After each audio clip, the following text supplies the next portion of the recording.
So think about it, when I say suffering, people cringe. People, that's the one word, whenever I post about it, people cringe. It's not about suffering, how people may look at suffering. Like you have to just go to a place that just every day of your life is suffering. You have to tap into suffering every day of your life because we have so much scarring that we have to clean up. You have to look at suffering as almost like I look at failure. To succeed, you must fail. In failure and in suffering, all the answers are in there. All the answers to all the test questions. The test is your life. All the answers are in there. You don't have to live in suffering and pain and failure all the time. You have to learn, I need to visit it. Like people hate working out. You're only going to visit working out maybe an hour a day. 23 other hours of the day, you're not in it. But how you become in shape is you must visit suffering, visit working out 1 hour a day. Visit suffering 1 hour a day. Visit your past failures 1 hour a day. The relationship with it is the answers are in there. They are in there. Within the suffering, go in there, and I call it the live autopsy. The live autopsy. How you find out someone died? They crack you open after you're dead. How you can live is do it while you're alive. Go back in your brain, crack it open while you're alive. Don't wait until you're fucking dead to figure out why you died. Do it while you are living. Go in there, go into the suffering, go into the pain of your life and say, why did this suck for me so bad? Why am I afraid of all this stuff? Why have I shut down the whole world? I guarantee I'll tell you why you shut down the whole world. It's in these nooks of the suffering within your brain, in the scarring, are all the answers to why you are on the couch feeling sorry for yourself. They lie within the scars. Visit them for at least an hour a day. Study them. And then you'll find out more about yourself. You will then grow. So don't look at it as every day I suffer. Go into it an hour a day. Learn from yourself. Learn from life. Learn from your failures. Learn from your insecurities. Learn from your self-doubt. Don't just say, I'm afraid to jump off an airplane. What makes you afraid of it? Study it. That's why I studied my mind. Why I became so powerful in the mind, because I realized I was weak. So instead of running away from the mind, I dove into it and said, what is making me weak? Oh, this makes sense. I came from hell. I came from a place that beat me down to nothing, which is why I'm afraid. All this makes sense.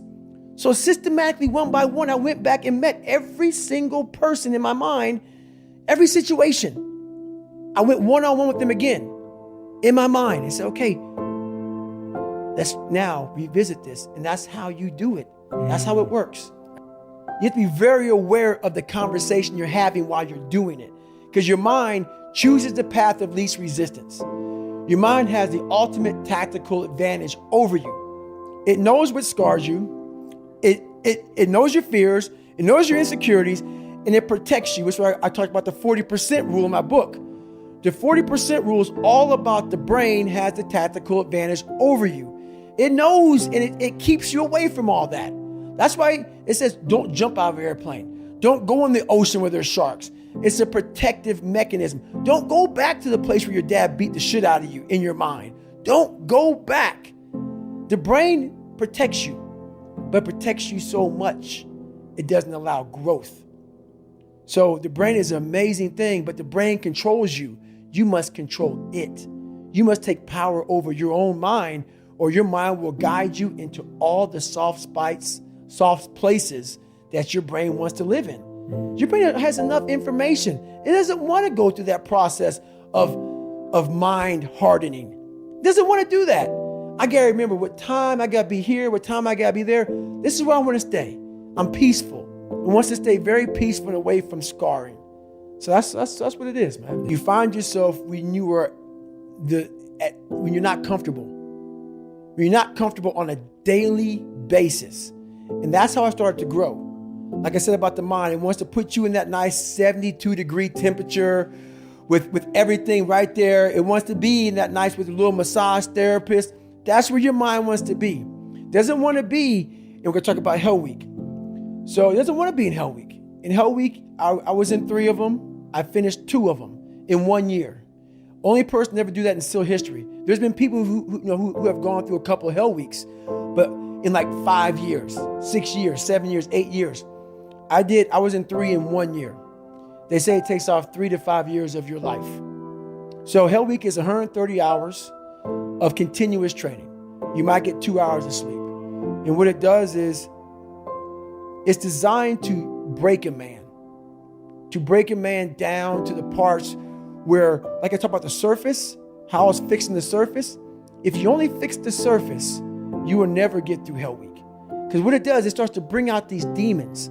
Because even though there's a lot of yelling and stuff like that, there's times where it's very peaceful in a very eerie way. So the first hour of the 130 is breakout. They're shooting guns, it's loud, it's noisy, your mind is in chaos.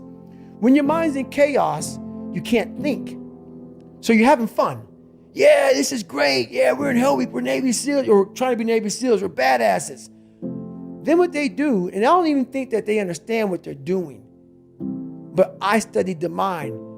It's perfect. It's psychological warfare. They go from an hour, the first hour when you're going crazy, the second hour of the 130, they put you in the cold water. There's no end. There's no end. So the mind starts to ramp up.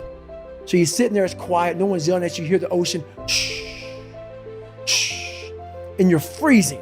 And your mind goes spastic, starts to think, I have another 129 hours. You're not going home, you're getting yelled at, you could be frozen. So you panic, you freak out, and you want to quit. What I realized about the mind is those people who can be in that time and embrace that time and be in that moment and not allow the mind to go to 129 hours on hour 1. It's the control that we don't have in our minds. It's the control that you had to have for 3 months when you're miserable, when you're suffering, when you're laying on the floor, when you're doing all the disciplines it takes to be a monk. You cannot think about the whole process. It will make you, it will make you so insanely crazy. It's impossible. It's inhumane what I'm about to do to myself. You have to be able to break all these big, humongous, painful things in life down to the smallest molecule, because that's all the brain can handle. The brain can't handle hours and hours and hours of suffering, but it can handle right now. I'm in the Pacific Ocean, and it's very cold, and this is what I'm doing. Don't think about the rest of it. I talk about theorists, I talk about practitioners. A theorist is a person who reads a book, doesn't do it, reads a book, learns about something, and then talks about it. A practitioner is myself. A practitioner is a person like me. I wanted to be an expert in the mind, a mental toughness guy, beyond mental toughness. The only way to do that, in my eyes, is to put yourself in hell. Put it in hell repeatedly.